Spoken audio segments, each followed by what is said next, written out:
안녕하세요. LX아웃시스 청주 QA팀 임도현상입니다. 이번에 현장에 바로 적용할 수 있는 딱 5분 실전 품질 강의로 이번 차수에는 인수검사 성적서 작성에 대해서 이야기하고자 합니다. 먼저 교육 순서로는요. 인수검사 성적서 작성 그대로 진행할 예정입니다. 인수검사 성적서를 보통 어떻게 작성하는지 좀 헷갈려 하시는 분들이 간혹 계시는데요. 일단은 제가 가장 표준적인 KS 기준을 예를 들어서 설명드리고자 합니다. 일단 KS 인증 규격을 예를 드리면은요. 뭐 인터로킹 블록이라는 KS가 있으면 요거는 이제 완제품에 대한 그 KS 규격이거든요. 완제품에 대한 KS 규격의 그 적용 범위 다음에 보시면 인용 표준이 있습니다. 여기에 보시면 이 제품에 들어가는 원재료에 대한 그 표준들이 나열이 되어 있습니다. 일반적으로요. 그래서 이 원재료에 대한 표준 중에 뭐 이게 말 그대로 이제 원재료에 대한 인수검사 성적서니까 여기에 대한 규격을 이제 추적을 해서 따라갑니다. 그래서 요거를 찾아서 이제 뭐 이 나라 예전에 이제 제가 표준을 뷰할 수 있는 사이트를 알려드렸잖아요.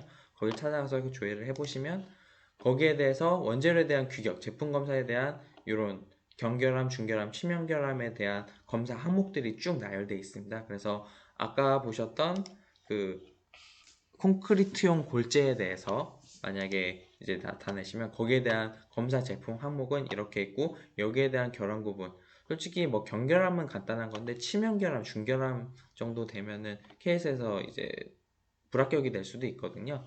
그래서 이런 것들을 보시고 이 항목들을 그대로 적용한 콘크리트용 골재라고 뭐 이렇게 인수검사 성적서 샘플이 있는데 여기에 이런 식으로 요 검사 항목과 일치되는 것들을 만들어내는 것이 맞습니다. 그래서 이 중에서는 이제 안정성이라든가 뭐 염화물 이런 것들이 있는데 이런 거는 그 해당 업체가 성적을 이제 증명할 수 있는 뭐 설비가 없다든지 담당자가 없다 보면 할 수 없는 것들이 있으면 공인시험 성적서로 이제 1년에 한 번 또는 뭐 반년에 한 번 해가지고 발행해서 그 해당 부분을 이렇게 가름한다고 지어지고요. 나머지는 검사하는 부분이 현재 그 내부적으로 가능한 것들은 이렇게 검사를 해서 인수검사 성적서를 만들게 됩니다.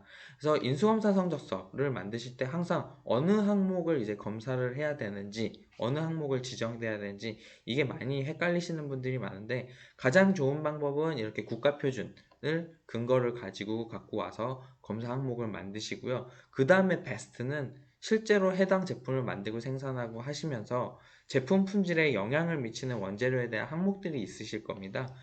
그거를 여기에 자체적으로 만들어서 추가를 하셔도 되는 겁니다. 그래서 그 항목들을 여기다 추가를 하셔서 인수검사 성적서를 본연의 해당 협력사의 황항에 맞는 항목들로 지정된 성적서를 만들어내는 것이 바로 그 회사의 기술력이거든요.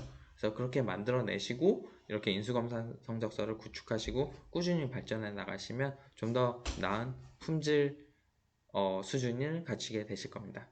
이상으로 인수검사 성적서에 대한 그 품질 교육을 마치도록 하겠습니다. 감사합니다. LX